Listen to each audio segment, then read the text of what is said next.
পুকুর কাটতে পুকুর চুরি, পঞ্চায়েত কর্মীকে দক্ষ শ্রমিক হিসেবে দেখিয়ে 100 দিনের কাজে বিপুল কারচুপি। ওই প্রকল্পের 26.5 লক্ষ টাকা লুট। চাঞ্চল্যকর এই অভিযোগ হাওড়ার শ্যামপুর 2 ব্লকের নাকল পঞ্চায়েতের বিরুদ্ধে। পুকুর কাটতে পুকুর চুরি, 100 দিনের কাজে কারচুপি, 26.5 লক্ষ টাকা লুট। পেশায় পঞ্চায়েতের কর্মী, অথচ 100 দিনের কাজে তিনিই নাকি দক্ষ শ্রমিক। তাকে সামনে রেখে সরকারি প্রকল্পের টাকা লুটের অভিযোগ। কাঠগড়ায় হাওড়ার শ্যামপুর 2 ব্লকের নাকল পঞ্চায়েতের প্রধান, উপপ্রধান ও কর্তা ব্যক্তিরা।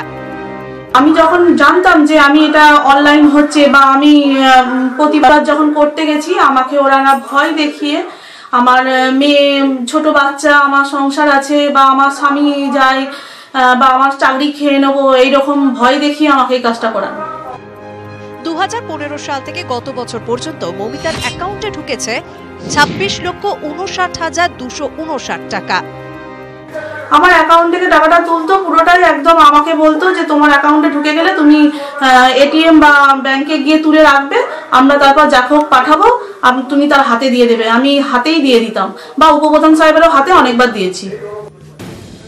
সম্প্রতি 100 দিনের কাজে সরকারি ওয়েবসাইটেই সামনে আসে এই কাণ্ড। গত কয়েক বছরে যে কর্মদিবসের হিসেব দেখানো হয়েছে তা চোখ কপালে তোলার মতো।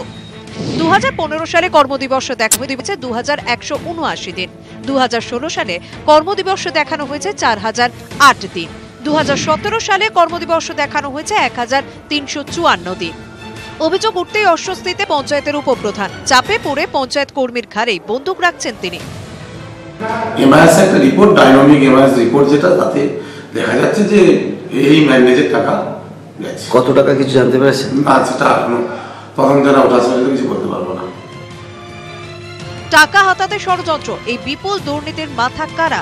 তদন্ত কমিটি গঠন করা হয়েছে বলে জানিয়েছে শ্যামপুর 2 ব্লকের বিডিও। হাওড়া থেকে সন্তু মালিক, নিউজ 18 বাংলা।